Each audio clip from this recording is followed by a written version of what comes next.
Mesdames, Mesdemoiselles, Messieurs, encore une fois, bonjour et merci de suivre votre émission Objection. Objection qui reçoit ce dimanche Cheikh Bamba Dièye. Il est le secrétaire général du FSD/BJ. Mais Cheikh Bamba Dièye est également député non inscrit à l'Assemblée nationale. C'est un plaisir, Monsieur Dièye, de vous recevoir à l'émission Objection. Merci d'avoir bien voulu accepter notre invitation. Merci à vous, Bayoumar. C'est toujours un plaisir d'être sur le plateau de Sud FM. Et je voudrais profiter de l'occasion pour saluer l'ensemble des téléspectateurs qui nous suivent via l'Internet et la radio. Merci beaucoup. Alors, actualité pour actualité, Cheikh Bamba Dièye, audition, enquête, arrestation. L'affaire Ousmane Sonko Adji Sarr est depuis plus de 2 semaines au devant de l'actualité. À tort ou à raison, Ousmane Sonko, convoqué ce lundi par l'Assemblée nationale dans le cadre des plénières, doit-il s'y rendre ou non? Vous avez été choisi par les non-inscrits pour les représenter dans le cadre de la commission ad hoc. Alors, Cheikh Bamba Dièye, que peut-on retenir du point de vue de l'ambiance, de l'atmosphère, mais de la procédure initiée par l'Assemblée nationale suite à la saisine de M. le procureur de la République? Merci Bayoumar de me laisser cette opportunité d'éclairer encore une fois les Sénégalais sur le déroulement de toute la procédure depuis la plénière de ratification jusqu'à la première séance de la commission ad hoc. Lors de la plénière, vous l'avez suivi certainement à distance, les députés de l'opposition et les non-inscrits ont voulu faire prévaloir des droits que leur donne le règlement intérieur en son article 75 qui nous permet de faire des motions préjudicielles. Le président de l'Assemblée s'y est opposé en nous mettant devant nous l'article 51 qui ne traitait pas de la question que nous étions en train de regarder, mais plutôt qui traitait du dernier jour de plénière où l'immunité parlementaire du député pourrait être enlevée ou non. Cela nous a beaucoup inquiétés, nous étions obligés de quitter la salle et d'abandonner la plénière en leur laissant faire ce qu'ils voulaient. Puisque une majorité qui est pressée, une majorité... Pourquoi dites-vous que cette majorité est pressée? Nous allons regarder les faisceaux d'événements qui se sont déroulés depuis le déclenchement de la procédure. Lorsque il s'agit d'une immunité parlementaire, c'est le dernier rempart que le député dispose pour se préserver de la furie de l'exécutif, du président de la République, des ministres, des pouvoirs d'argent ou des juges. Le législateur a pensé que lorsque le député jouit de son immunité, il peut défendre la nation, défendre les intérêts de la nation. S'il y a une procédure de levée de l'immunité parlementaire, il appartient à la majorité comme à l'opposition de veiller scrupuleusement au respect de la procédure et du règlement intérieur. Dès l'instant que vous violez, ne serait-ce qu'un article, dans une situation qui interpelle ou qui entraîne la levée de l'immunité parlementaire, vous fondez un doute et vous accréditez la thèse du complot. Si vous nous laissez le soin de faire nos motions préjudicielles, nous pourrons participer à l'éclairage dont les députés ont besoin pour fonder leurs convictions. Si vous le refusez, tout ce que les Sénégalais disent aujourd'hui, en disant que c'est une cabale politique de plus, comme il en a été pour le cas de Khalifa Sall, cette thèse est accréditée, elle est consolidée, d'autant plus que le lundi, quand nous sommes allés en commission ad hoc, où il s'agissait de décliner la méthodologie de travail, 2 principes nous guidaient. Le premier, c'est l'article 51 qui, dans son avant-dernier paragraphe, nous dit que si l'Assemblée nationale le souhaite, pour tout député sur lequel pèsent des poursuites, l'Assemblée peut demander la suspension des poursuites. C'est une prérogative de l'Assemblée nationale. Aujourd'hui, en l'état, si l'Assemblée nationale dit qu'on ne veut plus que le député Ousmane Sonko soit poursuivi, les poursuites s'arrêteront immédiatement. Mais pour quel motif? C'est à nous de le trouver maintenant. Le deuxième qui est relayé par le dernier alinéa de cet article 51, il nous dit que si l'immunité parlementaire est levée et que le député est condamné, le ministre de la Justice saisit le président de l'Assemblée nationale pour qu'on radie de la liste des députés le député en question. Ce qui veut dire que nous avons un pouvoir d'ouvrir une procédure judiciaire et de l'interrompre, dans les deux sens. avec une telle responsabilité, il n'y a pas de place à la précipitation. Il n'y a pas de place au complot. Il n'y a pas de place à la violation du règlement intérieur. Et l'Assemblée nationale du Sénégal, malheureusement, est coutumière des violations dès lors qu'il s'agit de charger un acteur politique qui n'est pas du même bord que le président de la République. S'agit-il d'une procédure d'urgence, ce cas-ci? Si la procédure d'urgence à l'Assemblée nationale s'arrête entre le moment où la lettre ou la demande du gouvernement... Est-ce qu'il s'agit d'une procédure d'urgence qui a été enclenchée? Je ne sais pas, parce que je n'ai pas suivi le phénomène, mais peut-être on m'aurait même dit que c'est une procédure d'urgence, mais je ne peux pas te répondre de manière catégorique. Parce que la procédure d'urgence, c'est simplement une lettre du gouvernement qui dit à l'Assemblée, je veux que vous examiniez en procédure d'urgence telle situation. Alors, les délais qu'il y a entre le moment où la lettre arrive et le moment où la procédure est déclenchée, c'est juste à ce niveau-là que l'urgence est. Tout le reste suit les procédures régulières de fonctionnement et de traitement des dossiers de l'Assemblée nationale. Est-ce qu'il y a-t-il finalement, Cheikh Bamba Dièye, une particularité, ce cas Ousmane Sonko, est-ce que vous y avez constaté une particularité comparée aux derniers dossiers qui ont été initiés en procédure d'urgence? En réalité, sur les urgences à l'Assemblée nationale, le gouvernement sénégalais peut être dans des situations où il faudrait ratifier certains projets ou ratifier certaines chartes internationales, alors que les délais sont très courts. Là, on comprend pourquoi on fait la procédure d'urgence. Mais quand il s'agit de ces questions politiques, il faudrait dire que celui qui réclame l'urgence à la matière cache une volonté et une précipitation manifeste pour livrer pieds et poings liés un député à la furie de la justice. Et dans la justice qui aujourd'hui dépend pied à partir du premier cabinet ou du 8e cabinet. L'histoire récente de notre histoire politique avec l'État du Sénégal, de l'opposition avec le pouvoir, nous renseigne que chaque fois qu'un dossier politique est de manière absolue est toujours renvoyé soit au premier cabinet, soit au 8e cabinet, alors qu'il y a 10 cabinets au niveau de la justice de Dakar. Et cela pose un problème. Lequel? Le problème que cela pose, c'est qu'en réalité, au Sénégal, malheureusement, depuis plusieurs années, depuis l'avènement de Macky Sall, la justice relevant des acteurs politiques de l'opposition est une justice à multiples vitesses. Elle n'est pas crédible, elle n'est pas transparente, elle n'est pas régulière. Pourquoi vous dites cela? D'abord, j'ai en mémoire la procédure d'audition de Khalifa Sall à la police. On l'a forcé, une autorité, à être auditionné par la police sans l'assistance de son avocat. Il y a eu la négation par le ministre de la Justice, par le procureur de la République, de l'effectivité de son immunité parlementaire après son élection à l'Assemblée nationale. Ils l'ont refusé et ils l'ont proclamé sur toutes les radios et télévisions de ce pays. Alors, oui, mais ce que vous dites est synonyme quand même d'une certaine faiblesse qui relève de votre part, vous en tant que politique, mais vous aussi en tant que député à l'intérieur de l'Assemblée nationale. Avez-vous l'impression que ce qui devrait être la séparation des pouvoirs entre l'exécutif et le législatif ne se révèle pas être une réalité aujourd'hui? Non, elle n'est absolument pas une réalité. Au Sénégal, en réalité, en termes d'institutions, si vous voulez la vérité, il n'y a que l'exécutif qui existe. La justice s'est sabordée au profit de l'exécutif. L'Assemblée nationale s'est sabordée au profit de l'exécutif. Et lorsqu'on parle de force pour créer la séparation, il faut une majorité consciente, une majorité responsable, une majorité qui est capable de comprendre dans quelles limites elle doit faire prévaloir son esprit partisan et dans quelle mesure elle doit faire prévaloir son statut de député, de représentant du peuple et de celui du législateur qui vote les lois.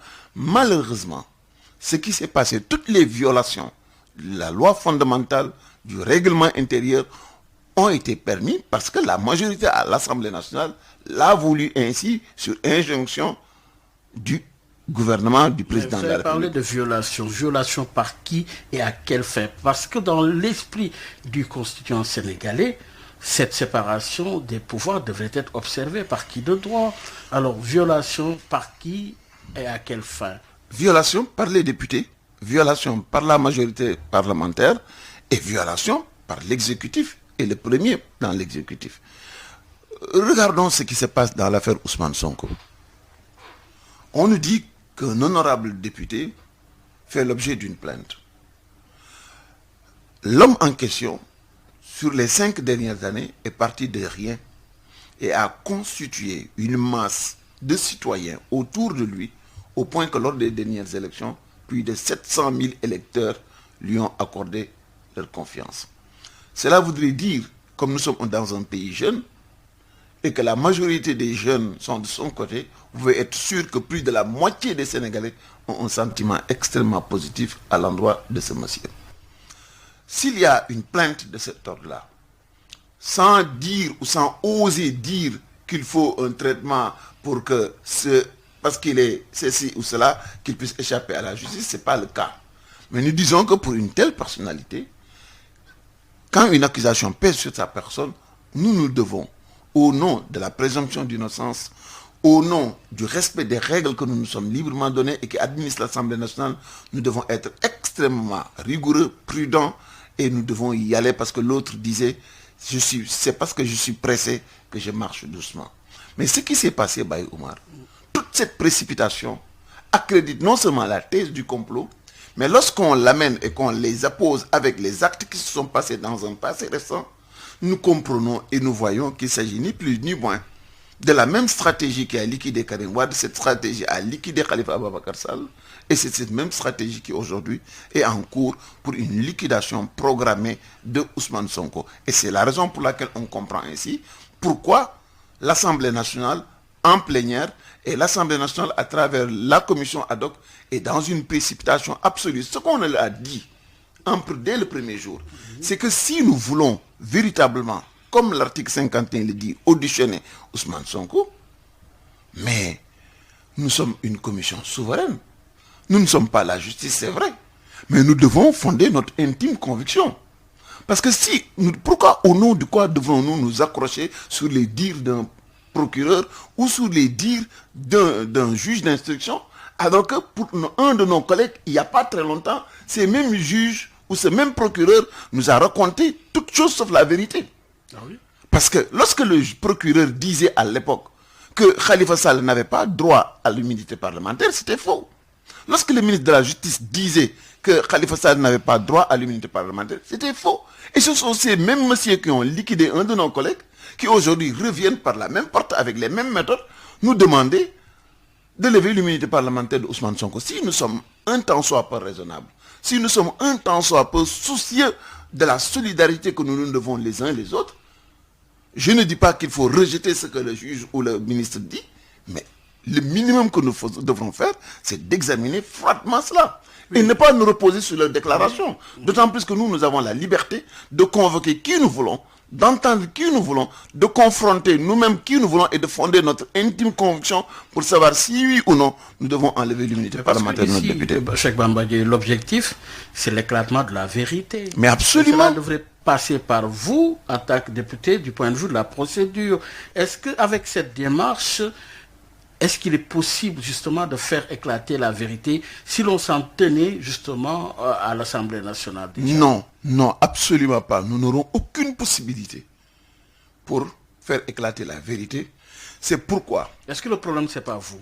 Non, et je vous l'explique de manière très claire. Oui. Parce que nous sommes là pour veiller à ce que la régularité de toute la démarche ne souffre d'aucune contradiction. Nous sommes là pour travailler à la manifestation de la vérité. Nous sommes partis du postulat que celui qui te ment une fois ne doit pas être crédible à tes yeux. Et s'il y a une réclamation qui vient de cette équipe-là, vous devez vérifier, revérifier tout ce qui vous amène.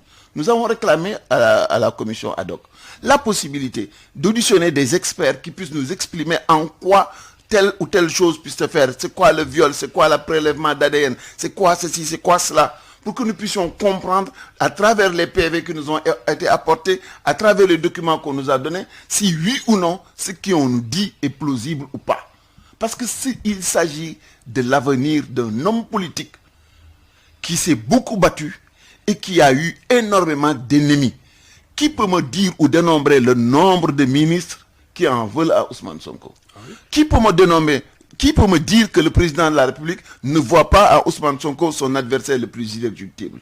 Qui, dans la justice, ne peut pas me dire qu'il n'y a pas des gens qui ont énormément de problèmes avec Ousmane Sonko? Qui peut me dire qu'il n'y a pas, parmi les pouvoirs d'argent, énormément de messieurs qui en veulent à Ousmane Sonko? Parce que pendant son mandat de député, il a eu à dénoncer des cas de fraude, à poser à tort ou à raison des éléments sur lesquels il pèse de fortes présomptions de corruption, à dénoncer une utilisation frauduleuse de l'argent public.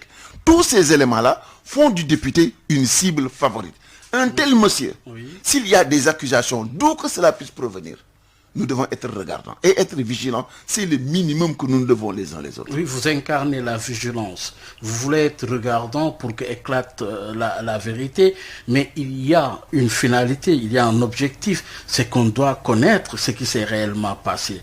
Aujourd'hui, jusqu'ici, avec la démarche qui a été initiée à l'Assemblée nationale, vous avez parlé de la commission ad hoc. Aujourd'hui, du moins ce lundi, il est convoqué en plénière.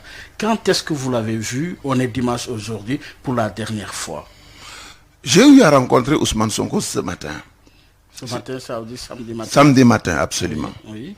Parce que je crois que nous sommes en droit, puisqu'il s'agit d'une affaire qui le concerne au premier plan, il nous faut le tenir informé de ce qui se passe. C'est là-bas aussi où on a eu une discussion sur comment la convocation lui est arrivée. Et je voudrais, avec votre permission, surtout terminer sur une petite chose et vous annoncer une mesure que nous avons prise et qui certainement aujourd'hui est à la connaissance de tous les Sénégalais. Lorsque nous sommes allés dans la commission et que nous avons fait cette exigence méthodologique et qu'ils nous ont apposé une fin de non-recevoir, nous avons constaté aujourd'hui qu'en réalité, ce qui intéresse la majorité, c'est simplement déposer de leur conclusion auprès de la plénière et lever l'immunité parlementaire de Ousmane Sonko. Je n'ai pas le sentiment que ça devrait être ça la mission de la commission ad hoc. A priori, lorsqu'on instruit, on ne doit pas savoir quelle est la finalité. Mais dès à présent, dès l'entame de nos discussions à l'intérieur, la majorité nous disait il faut qu'on les laisse aller s'expliquer. Alors que la loi nous dit pour lever l'immunité parlementaire d'un député, il faut que vous ayez une intime conviction là-dessus. Fort de cela, nous avons décidé, moi et Moustapha Guirassy, de démissionner de la commission ad hoc. Pourquoi? Parce que simplement, nous y étions allés parce que nous avons eu le sentiment qu'il n'était pas question de laisser un espace où l'on décidait sur le sort de Ousmane Sonko sans que nous soyons témoins. Avec le secret espoir qu'en y étant, nous allions pouvoir leur imposer, ou eux et nous allons nous auto-imposer la rectitude, la transparence et surtout le respect des droits du député. Là, c'est argument contre argument. Vous avez vos arguments, eux aussi, ils ont leurs arguments. Est-ce qu'aujourd'hui, en démissionnant, c'est pas quand même la manifestation de votre part d'une certaine faiblesse? Pourquoi ne pas aller jusqu'au bout, continuer le combat jusqu'au bout? Mais c'est justement, on est arrivé jusqu'au bout. Et qu'on ne peut pas faire preuve de faiblesse en agissant de la sorte. Pourquoi? Ou vous ne voulez pas être comptable de... Je vais vous expliquer le pourquoi de la démission. Et pourquoi la démission est intervenue en ce moment particulier. Personne ne peut dire que nous ne voulions pas y aller. Nous y sommes allés. Parce que celui qui a la volonté de discuter méthodologie a vraiment l'intention de faire son travail. Cette méthodologie aurait pu nous permettre véritablement d'écouter les uns et des autres, d'écouter Ousmane Sonko et de nous fonder une conviction. Si nous n'avons pas cette possibilité, si nous comprenons que par la règle de la majorité, ce qui intéresse les membres de cette commission de appartenant à Benno Bokk Yakaar, c'est entériner ipso facto la volonté du ministre de la Justice et celui du juge d'instruction et du procureur et livrer l'affaire à la plénière, qui est majoritairement Benno Bokk Yakaar, ils vont le voter et lever l'immunité parlementaire. À l'instant où nous sommes, jusqu'au moment de la levée de l'immunité parlementaire, nous avons perdu toute possibilité d'interférer ou d'intervenir ou de changer le cours des événements. Tant que cela était possible, nous allions rester dans le comité ad hoc. Dès l'instant que cette commission ad hoc nous montre par A plus B qu'il n'y a plus aucun moyen d'interférer ou d'intervenir ou de changer ou de modifier le cours des événements, y rester, c'est créditer la thèse selon laquelle que nous étions complices ou partants et que nous avons été ensemble dans l'affaire alors que ce n'est pas le cas. Nous avons voulu sortir, démissionner pour alerter, attirer l'attention des citoyens de ce pays afin que nul n'en ignore qu'à l'instant où nous quittons la commission ad hoc, cette commission a montré de manière claire, nette et précise que leur détermination et leur décision, c'est livrer Ousmane Sonko dans leur vocable à la justice. Mais pour les politiques que nous sommes, c'est livrer Ousmane Sonko à une opération de liquidation. Oui, vous l'avez dit, cher Bamba Dièye, pour rappeler à nos auditeurs qu'il est l'invité d'objection de ce dimanche. Cheikh Bamba Dièye est secrétaire général du FSD/BJ, mais député non inscrit à l'Assemblée nationale. Alors, cher Bamba Dièye, donc votre départ de cette commission, c'est l'expression de votre désaccord par rapport à ce qui va se décider à l'Assemblée ou à l'intérieur de cette commission. Mais aujourd'hui, il reste la plénière de ce lundi. Vous avez rencontré Ousmane Sonko, toujours dans la même logique. Que vous a-t-il dit? Va-t-il répondre à la convocation de ce lundi pour les plénières ou non? Nous avons voulu faire un compte-rendu fidèle de tout ce qui s'est passé dans la commission ad hoc. Et nous avons donné à notre collègue toutes les informations sur le manque de sincérité, sur l'injustice flagrante, sur la précipitation, sur la volonté de nous utiliser, nous de l'opposition. Parce qu'au travers de l'article 34, la composition de la commission ad hoc dit qu'il faut qu'au prorata des membres de la majorité, que 8 ils les représentent, 2 de l'opposition et 1 non inscrit. Notre présence crédibilise le travail qui y est fait. Mais nous ne pouvons pas prendre le risque de crédibiliser un travail pour lequel nous sommes convaincus par l'exemple, par des preuves matérielles, qu'au début, et bien avant même l'entame du travail, la volonté de la majorité, c'est oui à M. le procureur, oui à M. le ministre de la Justice, livrons Sonko à la justice, point barre. Ça ne nous intéresse pas de savoir quel est le fin mot de cette affaire. On ne se soucie pas de savoir que le juge d'instruction, à travers le réquisitoire du procureur de la République, n'a pas instruit le dossier. Il n'a écouté ni la plaignante, ni les témoins. Il s'est emmuré dans une paresse extraordinaire. Il ne lui a servi que les PV et l'injonction à travers le réquisitoire introductif du procureur. Imaginez-vous, Omar, si un individu est accusé de crime et qu'il prenne la fuite, est-ce que le juge va arrêter les poursuites? Non. Il va continuer à instruire le dossier jusqu'au procès. S'il n'est pas là, il sera condamné. Et après, on ira le chercher où il se trouve. Pourquoi un honorable député qui habite ici Dakar, dont la maison est quadrillée par la police, de gauche à droite, plus personne n'entre sans que les policiers qui sont là-bas ne puissent te regarder ou t'empêcher ou t'autoriser l'entrée. C'est un souci de sécurité. Pour qui? Pour tout le monde. Pour lui et pour toute la société. Mais admettons, quand bien même que je ne suis pas convaincu de cela, admettons que c'est ça le cas. Donc cet individu n'a aucune possibilité pour s'échapper. On est d'accord là-dessus. Ce qui veut dire, alors, puisque l'individu en question ne peut pas s'éloigner de votre regard, instruisez, prenez votre temps. Parce qu'il est plus acceptable de libérer 100 000 personnes que de condamner un innocent. Qui plus est, si nous reprenons encore l'histoire récente politique de ce pays, nous avons constaté que dans nos rapports, nous, l'opposition, avec le pouvoir, mais nous sommes dans une précarité absolue. C'est devenu un crime au Sénégal que de penser contraire à la position du gouvernement. Mais il se trouve que jusqu'ici, il y a beaucoup d'arrestations du côté de PASTEF. Avec le recul, comment analysez-vous, parce que l'administrateur de PASTEF a été mis en garde à vue, a été justement, et depuis le week-end en garde à vue, avec auparavant beaucoup d'arrestations. Vous, homme politique, avec le recul, comment analysez-vous cette situation? Mais en réalité, tout ceci devrait nous faire réfléchir. Pourquoi cette terreur? Pourquoi cette volonté d'intimidation? Mais je pourrais même vous rajouter que la femme de Birame Souleye Diop est aussi arrêtée. Oui. Encore qu'il y a énormément de militants de PASTEF, de FRAPP, de beaucoup d'autres organisations qui sont aujourd'hui arrêtés. En réalité, c'est pourquoi il faut que les Sénégalais comprennent que ce qui se trame avec un dessein machiavélique, non seulement de refroidir toute velléité de protéger Ousmane Sonko. À quelle fin? Mais parce qu'il y a une volonté d'élimination systématique de Ousmane Sonko.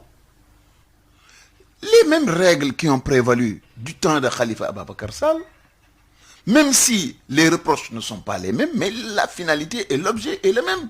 Mais alors, la finalité, oui, c'est quoi? Oui. C'est éliminer un adversaire politique de premier plan. L'objet, c'est trouver des motifs à lui coller, mettre un complot en place et ensuite le dynamiter. Et c'est là aussi, quelque part, Baye Omar, ça nous fait réfléchir. Vous et nous, les journalistes, si dans un pays qui se dit démocratique, où les acteurs politiques sont précarisés, où il y a une insécurité terrible, où ta maison est surveillée, tes allers et retours sont surveillés, tes rencontres, tes fréquentations sont surveillées, où chaque moment de ta vie est épié, dans le seul dessein de te coller des motifs, on n'est plus dans une démocratie. Mais c'est parce qu'il y a un prétexte.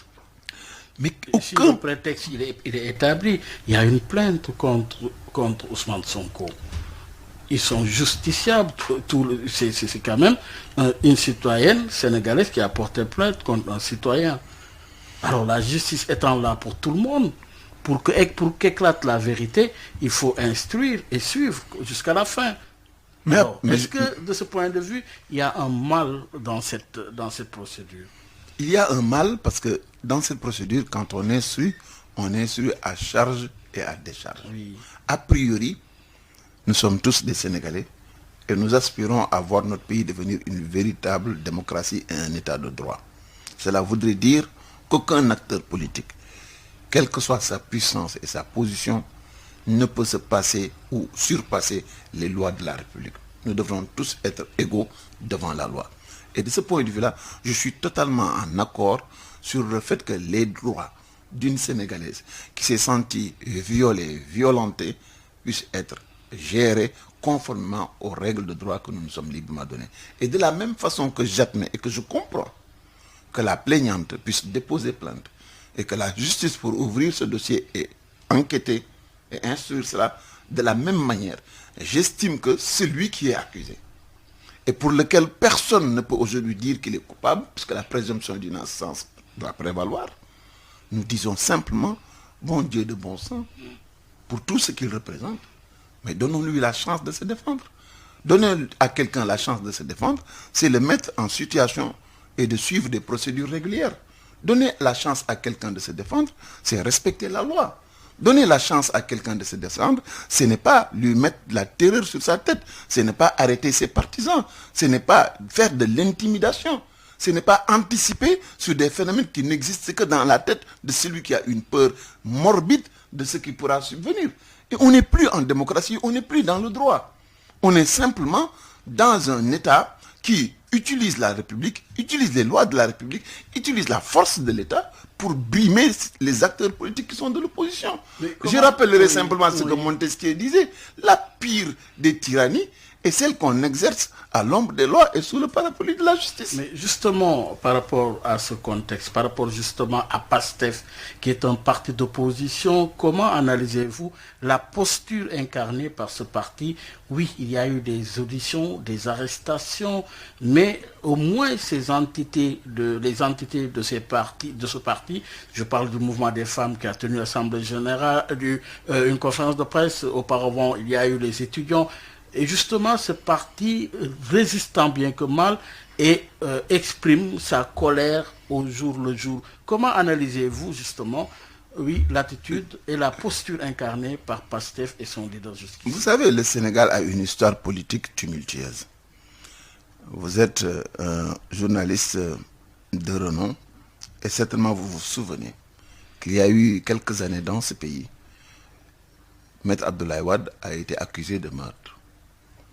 À l'époque, je voudrais demander à toutes les personnes qui nous regardent ou qui nous écoutent, est-ce que le Parti démocratique sénégalais avait croisé les bras en laissant leur leader de leur parti être victime d'une injustice?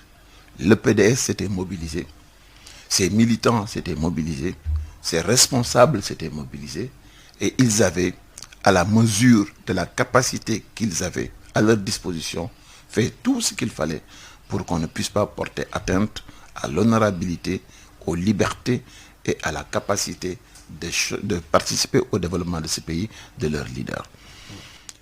Je pense qu'aujourd'hui, les Sénégalais sont devenus plus matures, plus intéressés par le devenir de leur pays. Nous sommes dans un pays jeune où il y a les multimédias, les réseaux sociaux, et quel que soit l'âge du citoyen, il est parfaitement informé de ce qui se passe dans ce pays.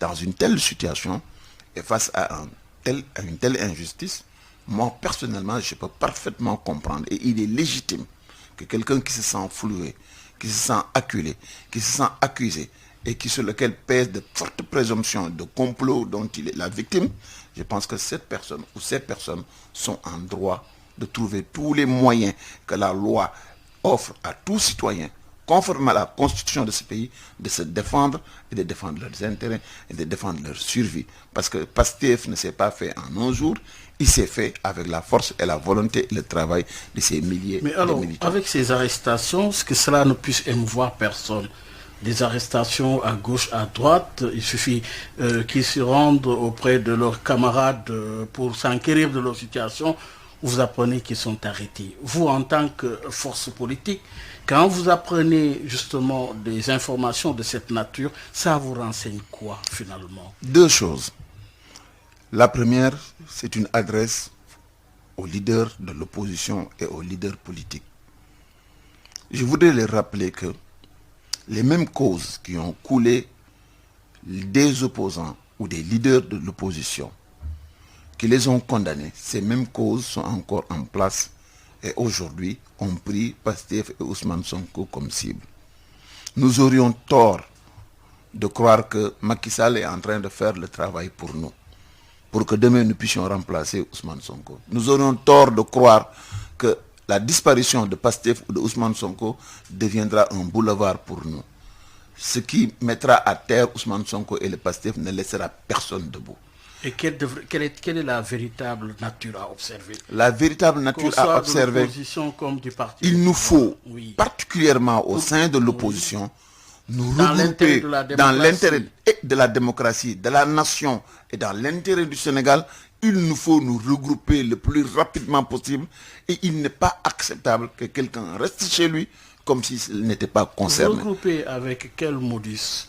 Le modus, c'est aujourd'hui défendre l'état de droit, défendre la vérité, défendre le droit du Sénégalais. Mais ça qui se soit fait dans les institutions. Mais non, ce n'est pas possible. Moi, je institutions, fais partie oui, de l'Assemblée nationale. Je viens de vous expliquer que ce n'est pas possible, compte tenu de la majorité et de la volonté d'en découdre avec Ousmane Sonko qui prévaut là-bas. Il est impossible pour lui de faire prévaloir ses droits. C'est inquiétant. Comment se défendre maintenant? Se défendre aujourd'hui, oui, c'est faire bloc. C'est montrer à Macky Sall qu'il n'a aucun autre choix. Nous ne lui laisserons aucun autre choix que celui de respecter l'état de droit et de laisser les Sénégalais libres, et que ça doit devenir une attitude citoyenne que de refuser d'être de son bord. Et deuxièmement aussi, oui, pour les acteurs politiques de l'opposition, il nous faut monter une structure immédiatement parce que c'est une question de survie. L'histoire récente nous apprend qu'on est constitué, qu'on est considéré comme une sorte de bétail dans un enclos où on vient à chaque fois tirer quelqu'un et le zigouiller. Et ça aussi, ce n'est pas acceptable. Sinon, à l'endroit, la deuxième leçon, c'est à l'endroit des Sénégalais. Si vous ne faites rien pour défendre ceux qui se battent pour vous, parce qu'il aurait été plus facile d'aller les rejoindre, de prendre de l'argent comme les autres l'ont fait sur le dos du Sénégal. d'être en compromission ou en association avec eux dans l'entreprise de malfaisance qu'ils ont mise en place. Ça aurait été plus facile. Si nous avons fait un autre choix, si les Sénégalais ont décidé d'être du côté de la vérité, d'être du côté de la défense de l'intérêt des Sénégalais, il est aussi du devoir des Sénégalais d'être debout. Cette question-ci n'est plus une question de Pastef. Ce n'est plus une question d'opposition. Ce n'est plus un rapport de force entre l'opposition et le pouvoir. C'est des questions de survie d'un état de droit, de survie de la nation, de la volonté que nous devons avoir les uns les autres pour travailler ensemble, pour que demain, nous puissions avoir une compétition régulière. Il faut que nous libérions ce pays de cette chape de béton pour que les compétitions à venir puissent se faire sur la base de la capacité intrinsèque des uns et des autres et sur l'adhésion que les populations ont par rapport à telle ou telle formation politique, sans contrainte, sans forme de corruption et en toute liberté. Alors, il est convoqué ce lundi, je parlais d'Ousmane Sonko. Vous l'avez vu ce samedi matin, vous avez discuté. Alors, la question revient. Est-ce qu'il va encore une fois répondre à ces plénières? Moi, à sa place, je n'irai pas. Non seulement je n'irai pas à la plénière, à la commission ad hoc, je ne répondrai pas à la convocation. Et il me semblerait qu'il ne répondra pas pour la bonne et simple raison que lorsque le gendarme est venu avec la convocation, il lui a renvoyé sa convocation. Parce qu'au moment où nous étions en commission et que nous discutions méthodologie, à notre insu, une convocation a été envoyée à Ousmane Sonko. Je pense que si nous sommes membres d'une commission qui doit auditionner un député dans le cadre de la levée de l'immunité parlementaire, le minimum de décence serait de nous dire, écoutez, on va envoyer un gendarme pour au moins informer le député en question. Mais nous l'avons appris lorsque Ousmane Sonko nous a saisi au téléphone pour nous dire qu'un gendarme est venu de la part de la commission ad hoc pour lui remettre une convocation qu'il a refusé de prendre. J'estime que s'il a refusé de prendre cette convocation, mais la logique simple voudrait qu'il ne soit pas présent aussi bien au niveau de la continuité de la commission ad hoc, encore moins au niveau de la plénière. Et à mon avis, je pense que c'est une attitude responsable parce que lorsque la vérité a quitté la commission ad hoc, lorsque la volonté de mettre de la lumière ou de la transparence ou de la régularité dans la transparence n'existe plus dans le comité ad hoc, si nous y restions une seconde de plus, nous accréditons la thèse que le travail qu'ils font là-bas est crédible alors qu'il n'est pas crédible. Nous ne voulons pas que les Sénégalais entendent cela comme étant un travail sérieux. Le travail qui est fait là-bas, pour tous les Sénégalais qui nous écoutent, est un travail à dessein. C'est un travail de charge, oui. C'est une volonté réelle de livrer Ousmane Sonko, ni plus ni moins. Il ne s'intéresse pas au fond du dossier. Ce que le procureur de la République, le ministre de la Justice a dit, les suffit largement. Tout le reste ne les intéresse pas. Oui. Parce qu'en réalité, être débarrassé de Ousmane Sonko est de la respiration pour eux. Et ça, ce n'est pas acceptable. Oui, mais Cheikh Babaye, avez-vous pris conscience de ce qui se joue présentement? Il y a une plainte contre un député. Vous êtes député non inscrit. Vous quittez votre posture de député non inscrit. En parlant de député, vous êtes là pour tous les Sénégalais. Vous représentez tous les Sénégalais. 2 Sénégalais sont en difficulté. Vous tranchez pour l'un au détriment de l'autre.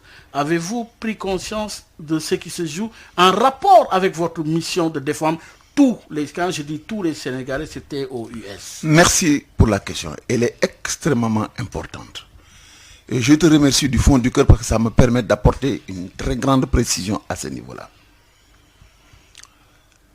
À l'Assemblée nationale, il n'y a qu'un dossier qui arrive. Il s'appelle le dossier de la levée de l'immunité parlementaire de Ousmane Sonko.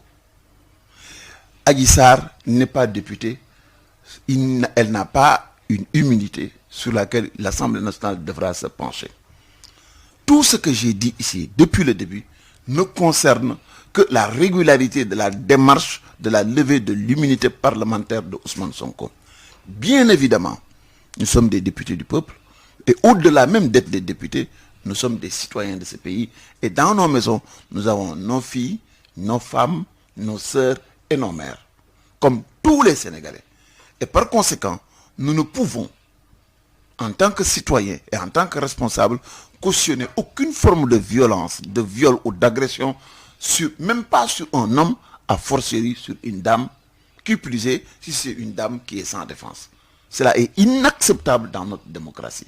Mais cette même volonté, votre conviction. Cette même volonté qui m'anime à protéger cette plaignante, m'anime aussi à vouloir la même chose pour Ousmane Sonko, dès l'instant que les uns et les autres savent que je ne suis pas un juge, et en la matière, je ne suis pas là pour condamner un et accorder le bénéfice du doute ou dire que l'autre a raison.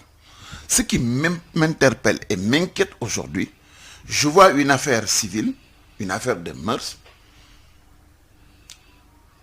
qui est enveloppée d'un tissu de complot politique ou de compétition politique à la sénégalaise, et je vois un instrument qui est mis en place pour permettre à des opposants de Ousmane Sonko d'avoir la main lourde sur lui, sans pour autant se donner les moyens de lui assigner ou de lui donner la chance de se défendre. Et c'est cela que je trouve inacceptable. Parce que pour le cas d'Adji Sarr, quand il s'est agi de déposer plainte, je ne me souviens pas qu'il y ait eu une interdiction pour elle de déposer plainte. L'État du Sénégal, l'État de notre justice, même si je la décris, lui a permis de porter plainte. Et après la suite de sa plainte, la section de recherche n'a pas fermé le dossier. Cette plainte, c'est d'abord une initiative personnelle. Mais absolument, oui. Parce que c'est elle la plaignante. Oui. Et une fois qu'elle a déposé plainte, et son droit a été respecté, une section de recherche a auditionné des personnes, ce qui veut dire que son droit est encore respecté et protégé. Ce dossier-là a atterri sur la table du procureur. Comme cela se doit, ce procureur a saisi le juge d'instruction. Par conséquent, concernant Adji Sarr, jusqu'à l'instant où nous sommes, l'ensemble de ses droits sont respectés. La présomption d'innocence et la présomption de culpabilité étant là pour tout le monde, nous pouvons a priori, sans présumer de quoi que ce soit, dire qu'à l'instant où nous sommes, ces droits sont respectés. Alors, lorsqu'il s'agit maintenant du cas de l'honorable député Ousmane Sonko, moi je suis dans une posture qui me met au cœur du dispositif. Parce que pour le député, on ne peut l'atteindre que si on lève son immunité parlementaire. Et dans la phase où le ministre de la Justice a pris sa correspondance pour l'adresser au président de la République, au président de l'Assemblée nationale, jusqu'au moment où nous voterons la levée ou non de son immunité parlementaire, je suis impliqué. Et c'est là où moi je parle, et c'est dans cet intervalle de temps que moi je me positionne et je liste les actes qui sont posés, je donne mon point de vue, d'autant plus que je suis membre de la commission ad hoc, je suis habilité donc à dire que telle procédure est régulière, telle ne l'est pas, telle autre est irrégulière ou pas. Par contre, sur le cas d'Adji Sarr et de son dossier, j'en suis encore très éloigné. Cela dit, nous devons tous au Sénégal avoir le souci, lorsqu'un problème se pose, de le poser de manière globale. Moi, j'estime que les deux parties, nous devons tous veiller à ce que leurs intérêts et leurs droits soient respectés. Je suis là, en tant que député, en regardant le dossier Ousmane Sonko, j'ai des frissons et des frayeurs. Pourquoi? J'ai des frissons et des frayeurs parce que je me dis que dans une assemblée normalement constituée, lorsque des accusations aussi graves sont sur la tête d'un député, nous devons être extrêmement vigilants pour deux choses. D'abord, parce qu'il est hors de question que notre institution puisse être au service de faire valoir pour protéger qui que ce soit. Deuxièmement, autant nous devrons veiller à cela, nous devons aussi veiller à ce que si nous ne sommes pas dans la mesure de dire à l'instant où nous sommes s'il est coupable ou pas, nous sommes dans l'obligation de veiller à ce que les intérêts Ousmane Sonko puissent être préservés. Parce que si jamais, demain, il est déclaré non coupable à l'issue d'un procès hypothétique, le préjudice qu'on lui a connu, qu'il a subi à l'instant où nous sommes, jusqu'au jour du procès, personne ne pourra le remplacer. Et comment vous l'avez trouvé? Je l'ai trouvé extrêmement serein, très combatif, très engagé, et pas du tout dans des dispositions pour se laisser piétiner. Et ça, je voudrais que tous les Sénégalais le sachent. D'où tient-il cette fermeté? Parce que quand on a la certitude, à mon avis, si j'étais à sa place et que j'ai la certitude d'avoir le droit avec moi, il n'y a pas une force ni un groupe de comploteurs qui pourrait me faiblir. Je me reposerai sur ma conviction que je suis dans la vérité et sur la certitude que Dieu est là et qu'il dispose de la vie de tout un chacun. Tout ce qu'il nous demande, c'est ce que Sidi Aboubakar disait, sabab lu len te bu len sukkandiko yengu yi. Sabab lu, ça veut dire se battre. Sabab lu, ça veut dire être combatif, être à cheval, au taquet sur tout ce qui est ses droits et veiller à ce que ces droits soient respectés à tous les instants. Et j'ai vu un citoyen disposé, engagé, naturel, comme je le voyais ailleurs, mais tout aussi ferme et disponible pour se battre. Et avec lui, l'ensemble des citoyens, parce que je le dis et je le répète, Baye Omar, Ousmane Sonko n'est qu'un paravent dans cette affaire. Ah oui. L'affaire, véritablement, c'est entre une certaine manière de gérer le pays, une certaine forme d'autocratie, de dictature qui prévaut dans ce pays qu'il faut définitivement éradiquer. Pour vous, le dossier, il est essentiellement politique? Absolument, du début à la fin, pour deux raisons. Parce que vous savez, moi, j'ai bien suivi l'affaire. La dame en question, sans préjuger si elle a été victime ou pas, je ne veux pas m'immiscer là-dedans. Mais j'estime, à son âge, qu'elle vient juste d'avoir la majorité. Le monsieur Mbaye, qui est intervenu, n'est pas majeur il y a très longtemps, parce qu'il doit avoir 28 ou 29 ans. Je dis que si dans la possibilité où Ousmane Sonko est innocent, il faudrait que nous ayons très peur pour notre pays, puisque ceux-là qui vont être l'avenir de notre pays, sont capables de monter de toutes pièces une cabale contre une haute autorité de la République. Et en ce moment-là, au-delà de la personne de Ousmane Sonko, c'est les institutions de la République qui sont attaquées. Cela voudrait dire que le Sénégalais n'a plus aucun respect pour ce que nous sommes, pour nos institutions, pour l'avenir de ce pays. Et si nos enfants sont capables d'aller à ce niveau-là, j'ai dit dans le cas seulement où cette affaire-là est montée de toutes pièces, moi j'ai très peur pour notre pays et j'ai très peur pour la jeunesse de ce pays. Et comment analysez-vous le rapport de force entre l'opposition et la majorité? Je ne veux pas parler de rapport de force entre l'opposition et la majorité pour le cas d'espèce. Moi je parlerai de rapport de force entre une manière de gouverner rétrograde et le peuple sénégalais. Ah oui? Absolument. Parce que moi, dans cette affaire-là, il n'y a pas à se fourvoyer, il ne faut pas aller à chercher en disant que c'est affaire opposition à la pouvoir. Non.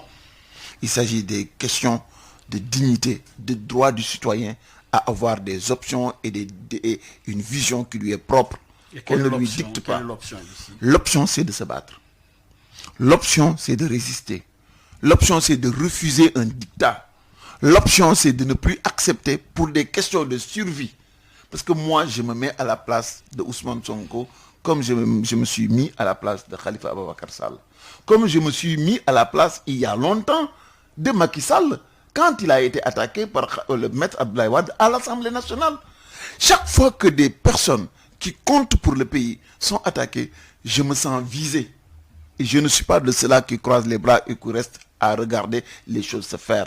Cela doit être une attitude citoyenne. Parce que vous savez, Baye Omar, ce que je crains, c'est qu'un jour qu'on atteint un point de non-retour, que les Sénégalais appellent au secours, et quand ils se retourneront, ils ne verront personne, puisqu'ils n'ont pas été présents, puisqu'ils n'ont pas été focus lorsque des citoyens qui ont consacré leur vie au Sénégal à défendre les intérêts du Sénégal étaient dans le besoin. L'affaire, c'est des questions d'aller-retour.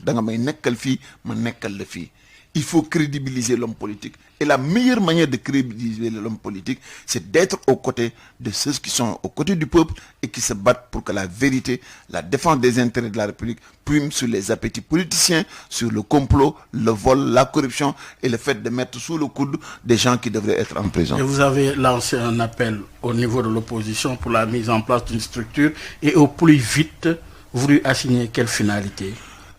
Il nous faut être solidaires de la cause de Ousmane Sonko, parce que c'est une cause nationale. Parce que si on ne le fait pas, demain ce sera le tour de toutes les personnes qui décideront d'être chez eux en regardant. Parce que si les gens ne le font pas, je peux leur garantir qu'après Ousmane Sonko, on viendra les trouver les uns et les autres et ils n'auront que deux choix. Rejoindre la mouvance présidentielle ou aller en prison. Et ce choix-là est inacceptable pour une démocratie comme la nôtre. Est-il l'avant-acte de 2024, ce qui se joue présentement? Mais depuis longtemps, aujourd'hui, on est en plein dans le dispositif de 2024. Regardez, Omar, ce qui s'est passé.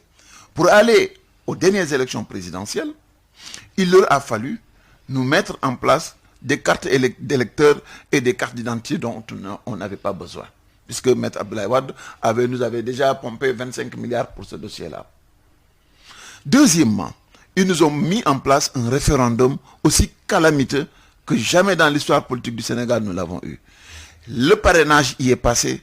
L'ostracisme, le fait d'envoyer certains candidats en prison et les autres en exil est passé par là. Malgré tout cela, ils n'ont réussi qu'à diviser le Sénégal en deux parties. Et depuis ce jour, ils ont la certitude que toute élection qu'ils organiseront, l'opposition a déjà compris que si nous réunissons pour des élections locales ou pour des élections législatives, nous les battrons comme les résultats de la dernière élection de 2017 ou de 2019 l'ont montré.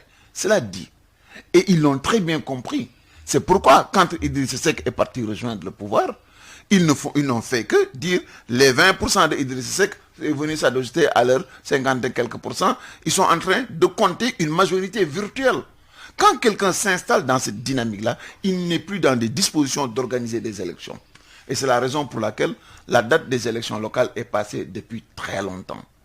Où il n'y a aucune certitude sur la date des élections locales. Nous ne savons pas si les élections législatives se tiendront à date échue. Et moi, je le dis ici à votre antenne, si nous le laissons faire, des élections ne seront organisées au Sénégal qu'en 2024.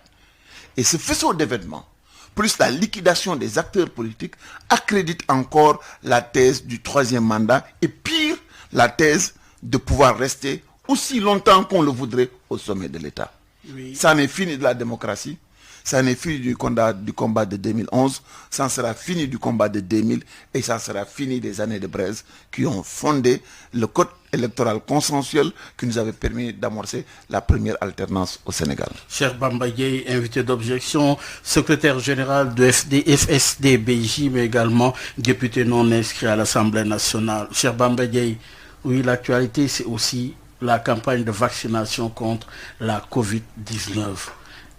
Justement, de ce point de vue, seriez-vous tenté de rejoindre le rang des autorités qui acceptent de se faire vacciner? Oui, à la seule condition que le président de la République se fasse vacciner en premier et son gouvernement. À la suite, qu'on vienne encore piquer les députés à l'Assemblée nationale pour qu'on puisse crédibiliser la thèse que ce vaccin-là, il n'y a aucun effet pervers là-dedans pour que ceux qui en ont vraiment besoin puissent en bénéficier.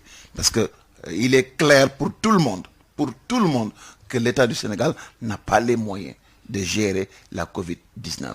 Et vous me permettrez de faire une petite digression pour montrer la mesquinerie de l'action politique. Ils ont reproché à Khalifa Sall 1,8 milliard. Et quand il s'est agi de gérer 1000 milliards sur les fonds du Covid-19, il a convoqué Khalifa Ababacar Sall au palais présidentiel. Dans aucun pays du monde, un président de la République ne convoquerait quelqu'un qui aurait subtilisé 1,8 milliard d'argent public au sommet de l'État. Ce qui veut dire que toute la cabale autour de Khalifa Ababacar Sall ne reposait sur rien. C'est parce qu'il est convaincu que ce monsieur n'avait strictement rien fait et c'est pourquoi il avait amené. Pensez-y, réfléchissez-y et peut-être encore que c'est le cas de Ousmane Sonko. Et il ne faudrait pas que ce qui est arrivé à Khalifa Sall, la prison, la déchéance de sa possibilité d'être candidat arrive à Ousmane Sonko. Et en ce moment-là, nous n'aurons pas du tout, nous n'aurons rien fait pour mériter tout le travail qu'il a abattu dans ce pays. Et nous serons aujourd'hui, demain, extrêmement fragilisés parce que le moment venu, on aura souhaité avoir des citoyens à nos côtés et nous n'aurons personne. Pour revenir au sujet, le vaccin, est-ce une nécessité aujourd'hui? Mais absolument. Parce que quand vous n'avez pas les moyens de gérer la Covid-19, vous voyez le nombre de morts, vous voyez le nombre de cas par jour, et nous savons très bien que plus que les autres pays, le Sénégal n'a aucun moyen, ni de structures hospitalières, ni de moyens pour pouvoir assurer des services d'urgence de qualité pour les personnes qui sont atteintes et qui sont dans des cas extrêmement graves. Alors, si le vaccin est un moyen de soulager les populations, alors le président de la République doit nous rassurer sur la qualité du vaccin, qu'il se fasse vacciner, que ses ministres se fassent vacciner. Cheikh Bamba Dièye suivra, tout le monde suivra, et ensuite nous donnerons à ces pays les chances d'échapper. D'échapper et de mettre fin à cette pandémie. La pandémie, c'est la Covid-19. Beaucoup de décès ces derniers jours, beaucoup de contaminés, de personnes contaminées ces derniers jours. Oui, commencera bientôt la vaccination pour échapper à cette pandémie. Mesdames, Messieurs, ça n'est tout. Merci de nous avoir suivis, Cheikh Bamba Dièye, merci. Merci à vous. Ça n'est tout. Excellente suite de programme sur la 98.5. Merci à l'équipe digitale qui a justement organisé cette émission d'aujourd'hui, l'équipe technique avec à sa tête tout ce qu'il y a comme personne ressource que connaît Sud FM Sen Radio. Merci et à dimanche prochain. Excellente suite de programme sur la 98.5. Gardez l'écoute avec Maodo Faye, Elhadji Maodo Faye qui reçoit Aïda Mbodj, également une députée qui va parler de l'affaire Ousmane Sonko, mais qui va également inviter les Sénégalais à se faire vacciner pour échapper à cette contamination, la Covid-19. Merci, au revoir et à